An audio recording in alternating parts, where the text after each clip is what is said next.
And now, it's time for another Dice Tower review with Tom Vasel. Hey folks, today we're going to be taking a look at a game called Evil Intent. Now this is a game in which you're taking over the world as an evil genius. Now, this is a theme that I think is a lot of fun, and I'm surprised that more people don't do it. The fun of being kind of a cartoonish evil genius, like, for example, Despicable Me, that kind of sort of thing. And that's fun to play that, but very few games have done it well. Nefarious was a big clunker. What's He Building in there is a good game. It's a worker placement game, but it didn't necessarily bring the whole cackling and, you know, asking people for $1 billion and things like that. So, Evil Intent is the next game to do that. Does it do it well? Let's look.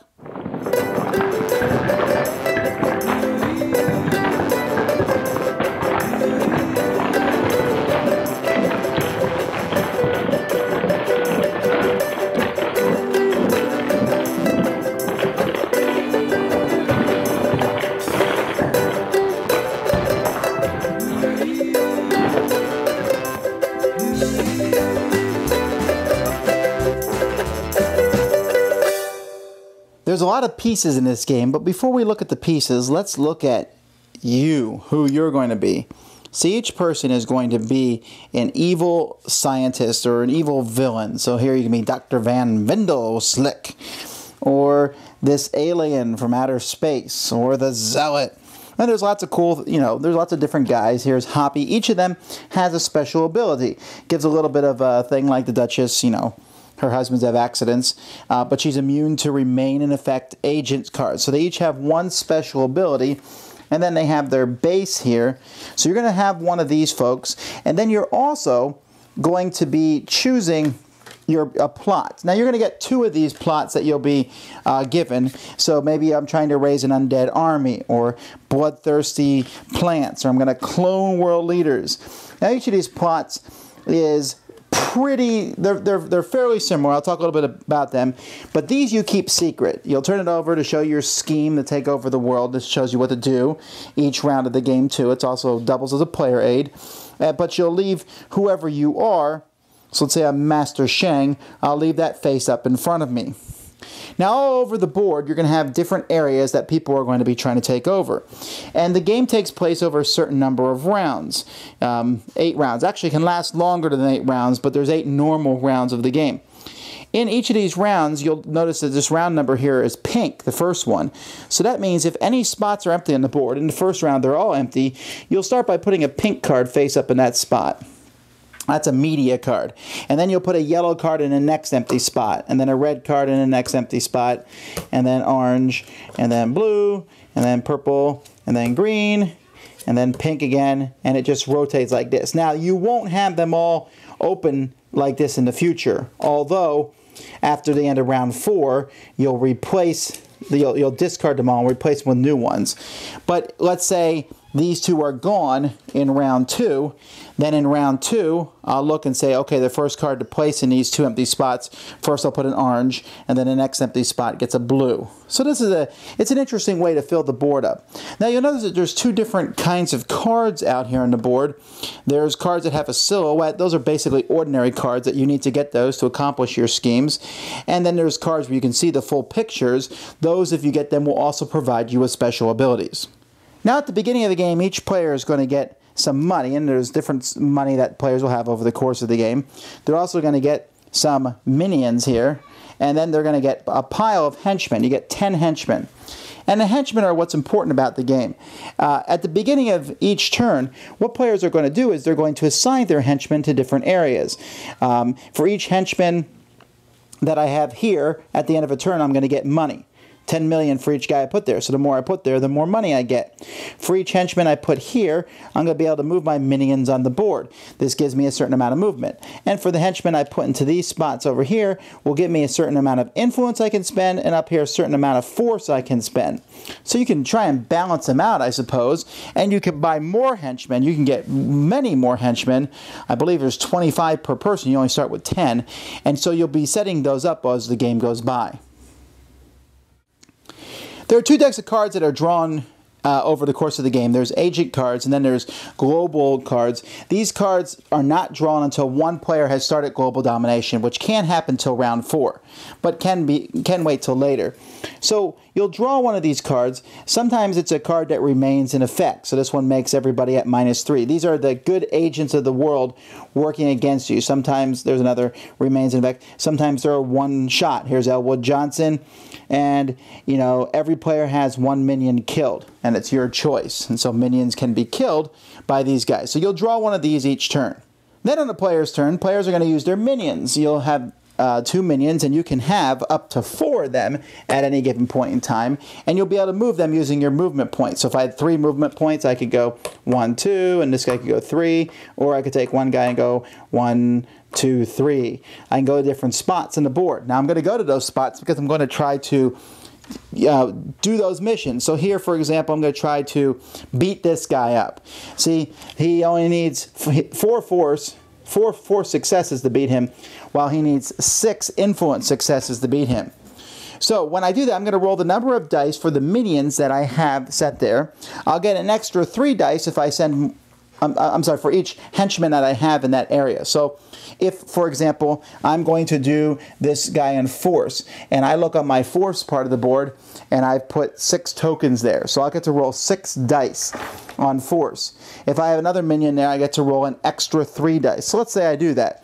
So I get to roll 6 plus 3, 9 dice. So I roll, and 5s and 6s are successes. So I've done 3 successes so far, and I get 3 more dice. All I need is 1 more success. There you go. 4 successes. I will take the card and place it in front of me.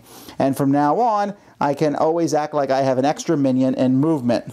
So all these, though, that will give me a special ability. The other ones basically give me something that will help me towards my end game. If multiple players are trying to take the same one, whoever gets more successes gets to keep it. Now, each person has a scheme that they're trying to put into play, and it shows you 2 colors that you're trying to get. So, for example, here, I want to get as many entertainers, and I want to get as many world leaders as possible. So pink and green cards. I can take other cards to throw someone off, you know, so they don't know what color I'm going for. And I also want this specific card. When I decide to do world domination, I could decide that at the end of any turn after turn 4, then I'm going to start placing my henchmen, rather than using them in my area to get money and all that jazz. I will be placing them on the board on different areas. So you can see for each green and pink card that I have, for each media and entrepreneur card I have, I roll a die, and on a 4, 5, or 6, I'll put a token on the board. If I have this gentleman here, Mikhail Stipian, I get to re-roll one of my dice. And so I'll do that each turn. Other of these, this one, only 5s and 6s let me do that. However, if I have this special thing, I can discard it to put 6 on the board right away. And then there's some where only a 6 will work, but I can put it on the board, and then 4 in surrounding areas. So once players get these, they're going to be slowly placing these spots on the board. And instead of using the henchman side, they'll be placing them on the world domination side. And that will make these cards harder for the other players to get. And when the card goes away, no more cards are added to that spot. So you're going to keep doing this. If by the round 8, nobody has world domination tokens on every spot, then you just keep playing until somebody does have world domination tokens on every spot, in which case that person is the winner of the game. At the beginning of turn, players will be able to buy more henchmen and more minions, but they also can buy these thwart cards. And you can play these thwart cards at various times. You can only have a handful of 5 of them. So here I can stop someone from attempting an opportunity on a single space where I have one of my henchmen. Here I can make someone not move a henchman that turn. Here I can make someone re-roll any number of dice on their turn.